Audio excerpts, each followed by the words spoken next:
It began like most things do in 2023, online, casual, and seemingly harmless. I met someone on a dating app. His name was Ethan, or at least that is what he told me. He messaged me politely, never too pushy, never making me feel uncomfortable, at first. Weeks of casual conversation passed. He asked about my favorite restaurants, the parks I like to walk in, my work schedule.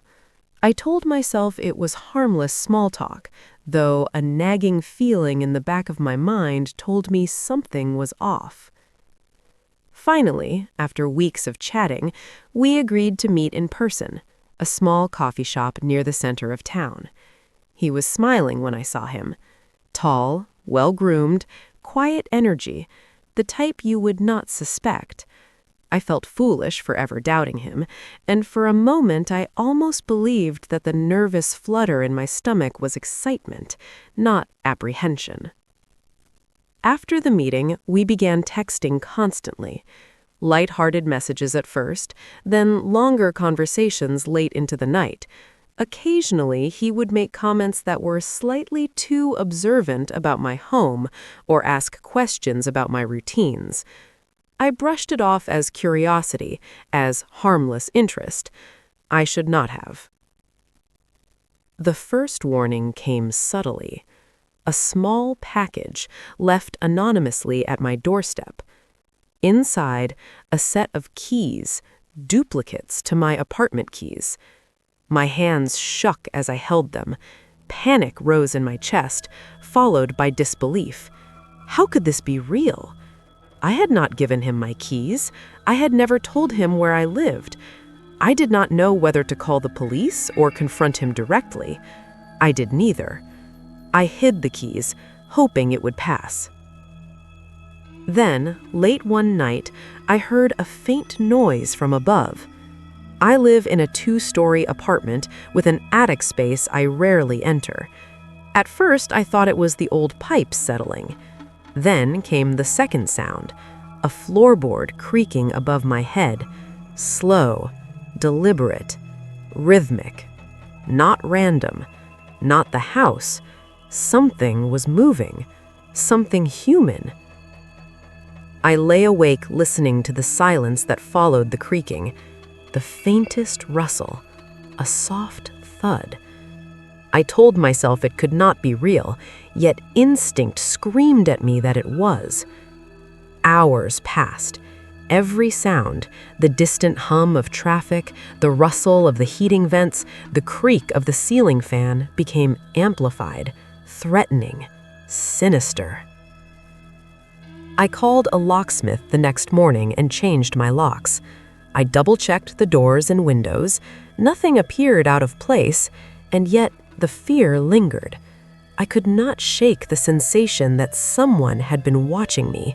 Someone knew my routines, my habits, my home. Days later, I returned home to find the attic ladder pulled down, faint scuff marks on the floor below, and a small footprint in the dust, fresh, human. My heart began pounding as the realization hit. Ethan had been inside my apartment. He had been hiding, observing, waiting. I contacted the police. They inspected the apartment, but found nothing. No signs of forced entry, no evidence of intrusion. They reassured me that it was likely a coincidence, perhaps a prank or imagination. I wanted to believe them, but I could not. Nights became unbearable. I could not sleep. Every creak in the floorboards, every groan of the walls, every distant car horn made my chest tighten. I would lie in bed listening to the silence, imagining shadows moving just beyond my field of vision. I stopped leaving the lights off. I started checking the locks multiple times, and still, the feeling of being watched never left. Then, a week later, I discovered more signs. Small, deliberate rearrangements of items in my kitchen, a coffee mug placed slightly askew, my purse moved from its usual spot. It was subtle, but intentional. Someone had been inside when I was not home, someone who had learned my routines. I called a friend and asked her to stay over. That night, we both heard the footsteps in the attic, slow, calculated, pausing, moving again. I could hear the faint scrape of fabric as it brushed along the wooden boards. The following morning, I noticed a hole drilled in the attic floor, just enough to peek down into the ceiling below. Panic and revulsion hit me all at once. He had been watching me, had been living in the attic, in my home, completely unnoticed. I learned later from the police that Ethan had documented everything: photos, videos, recordings, evidence of him watching me while I slept, while I ate, while I went about my daily life. The realization that he had been inside my home, unobserved, unchallenged, terrified me in a way I cannot explain. When he was finally arrested, he seemed calm. He spoke of his obsession in casual, almost normal tones. He said, "I just wanted to be closer. I wanted to wish her good night every day." The casualness of his words, the lack of remorse, made my skin crawl. Even after he was removed from my life, the trauma lingered. Every creak, every unexplained sound, every shadow made my heart race. My home, once a place of safety, had become a psychological trap.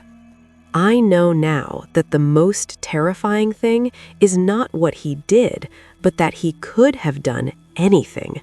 Every moment I believed myself alone, I had not been. Every routine, every private action had been observed. I was never truly safe. The police returned with a warrant for the attic.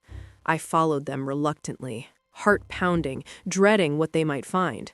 They pulled down the ladder, shined flashlights into the dark, cramped space above my apartment.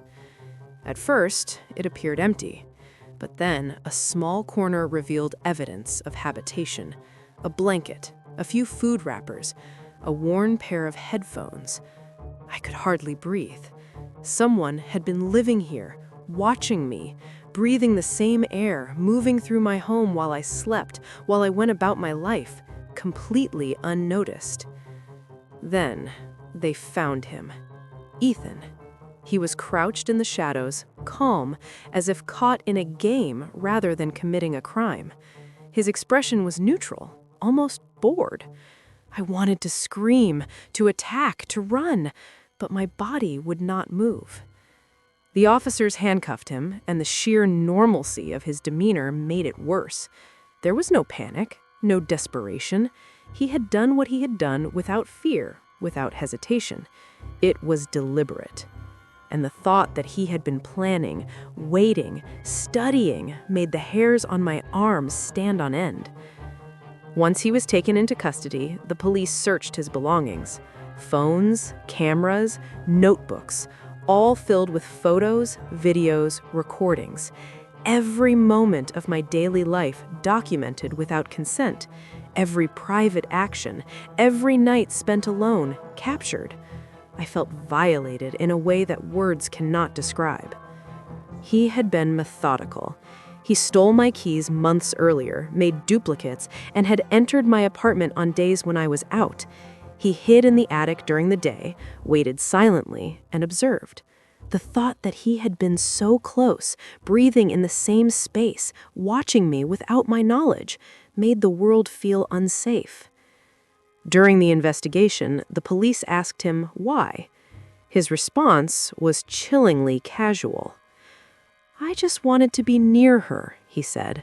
"I wanted to know she was safe. I wanted to wish her good night every day." It was not a joke. It was not an exaggeration.